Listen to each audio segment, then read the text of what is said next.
Welcome to the deep dive. You sent us some really great material on Al-Biruni, and we're going to unpack that for you today. This was someone, over 1,000 years back who was, well, a real giant. Absolutely, a giant. And by the end of this, you'll definitely see why he deserves a top spot in history's big thinkers. Yeah, definitely. And your sources, they really place him right in the middle of that Islamic golden age of scholarship. Right. A super energetic time, intellectually speaking. And what jumps out from the materials is Al-Biruni wasn't just, participating. No. He was actually leading the way in so many different fields. It's kind of astonishing. It really is. The research paints this picture of an incredible polymath, a Muslim scholar, but not, tied down to just one thing. We're talking astronomy, math, geography, physics, Anthropology, too. Exactly, even cultural anthropology. So our goal here, our mission, is to kind of connect the dots from your sources, give you a really clear sense of how groundbreaking he actually was. Okay, so let's start with the basics. Right. Where and when. Your sources say born 973 CE in Khwarezm, which is modern-day Uzbekistan. Right, and that area was a real hub, wasn't it, for ideas bouncing around? Totally. And what gets me is the sheer breadth. It wasn't just a casual interest. No. He went deep. Yeah. Became fluent in multiple languages, too. That's a key detail from your notes. Shows how serious he was about getting knowledge straight from the source. Right.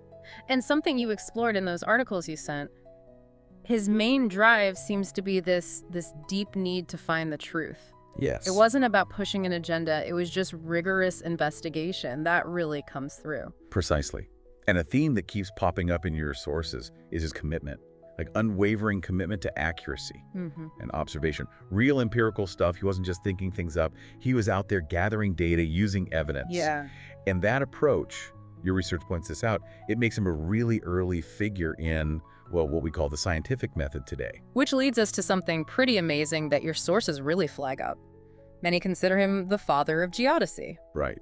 Geodesy. Now, given your interest in earth sciences, you'll find this cool. The whole field of studying Earth's shape and size, it kind of goes back to Al-Biruni over 1,000 years ago. And what's so clever, based on your materials, is how he did it. Yeah, tell us about that. Well, take his calculation of the Earth's radius. This wasn't like a ballpark figure. No. No. As the sources detail, he used the height of a mountain and some seriously clever trigonometry to get a number that's incredibly close to what we know today.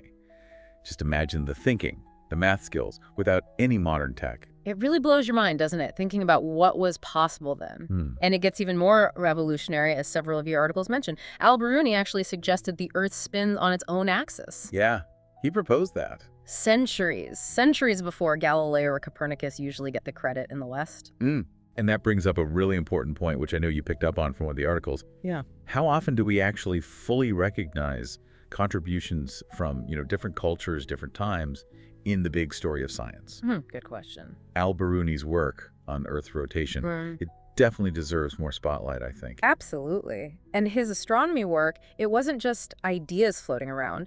Your sources highlight this big book he wrote, Al-Qanun al-Masudi. The Masudi Canon, yeah. It wasn't just notes. It was like a systematic encyclopedia of everything known about astronomy then, super detailed. And the impact, as your research shows, was huge. Al-Qanun al-Masudi became this essential reference for scholars, astronomers, all across the Islamic world, Asia, even eventually into Europe. What did it have in it? Oh, detailed tables of planet movements, star positions, tons of crucial data. Indispensable, really. And he was a math whiz, too, obviously. Your notes mention this. He basically developed spherical trigonometry. Yeah, essentially. Now, thinking about your background, you'll get this. It sounds abstract, but triangles on a sphere. Crucial. Absolutely vital for calculating things in the sky, right? Mapping heavens, navigating by stars. You need that math. Exactly. Yeah. He gave him the tools, the mathematical tools to understand, predict celestial movements really accurately. So, yeah, thinking about your interest in both astronomy and math, Al-Biruni's work there alone is just wow. Seriously impressive. But, as we've seen in the materials you sent, he didn't stop there. his curiosity went way further. It certainly did. His travels to India, that's a whole other fascinating chapter, well documented in your sources. He didn't just pop in for a visit, he really immersed himself. Your readings emphasize that. And what's really striking, it comes up again and again in your texts, is how seriously he studied Hinduism, Indian astronomy, their math. Yeah. He saw the value there. He genuinely tried to understand these different systems on their own terms.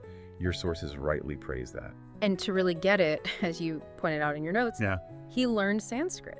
Can you imagine? That's insane dedication. Mastering a whole new language just to read the original text. That level of commitment, it's exceptional. It really says a lot about his intellectual honesty, doesn't it? Yes. Several of your articles highlight that. And all this deep study led to his famous book, Taki Malil Hind, Researches on India. Okay. And this book is widely seen, as your sources confirm, as this incredibly early, really sophisticated example of cross-cultural academic work. Right. And what makes that book so important, especially if you're interested in cultural studies, is his method. Go on. As your readings note, he didn't go in with preconceived ideas or judgment. No, us versus them. Exactly. He just focused on careful documentation, objective analysis, and this is key, a genuine appreciation for how rich and complex Indian culture and thought were. Yes.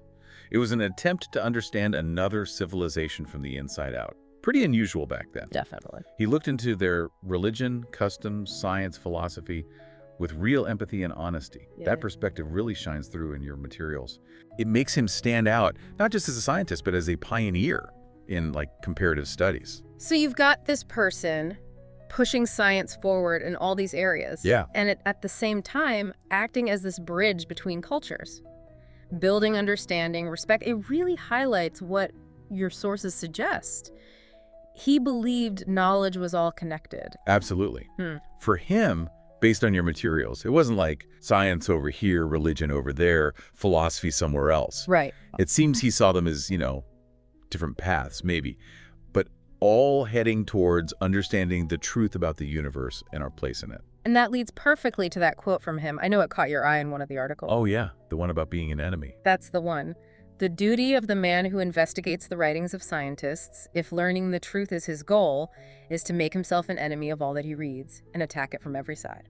It's powerful, isn't it? It is. What's so interesting there, and you noted this, is the focus on critical thinking. Relentless questioning. He's saying you have to challenge everything, even respected sources. That kind of intellectual honesty, it's timeless. Still so relevant now with all the information flying around. It really is. So when you step back and look at everything he did, measuring the Earth, suggesting its spins, mapping stars, inventing math tools. And then the India work. And engaging deeply with another culture, respectfully. It's just an extraordinary mind. That comes through so strongly in all the material you shared. And the core of it all, as you rightly picked up from your research, was this fundamental drive. Just seeking truth. No limits from disciplines or cultural bias. He just followed his curiosity.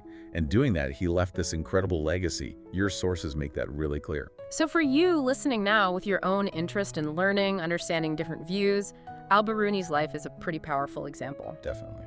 Here's someone over a millennium ago showing the huge value of curiosity, open-mindedness, themes that probably resonate with your own journey. Yeah, and if we think bigger picture, connecting to your interests, his story is a great reminder, isn't it? Oh, so. That amazing knowledge, deep wisdom, it can come from anywhere. Any time period, any place. Often places we don't immediately think of. True. It kind of pushes us to look wider, appreciate thinkers from all sorts of backgrounds. So maybe a final thought to leave you with, inspired by Al-Biruni. How can you, in your own quest for knowledge, really nurture that same spirit, that relentless curiosity, that commitment to truth, even when it bumps up against your own ideas or what everyone else seems to think? It's a powerful way to approach learning, isn't it? A good challenge for all of us.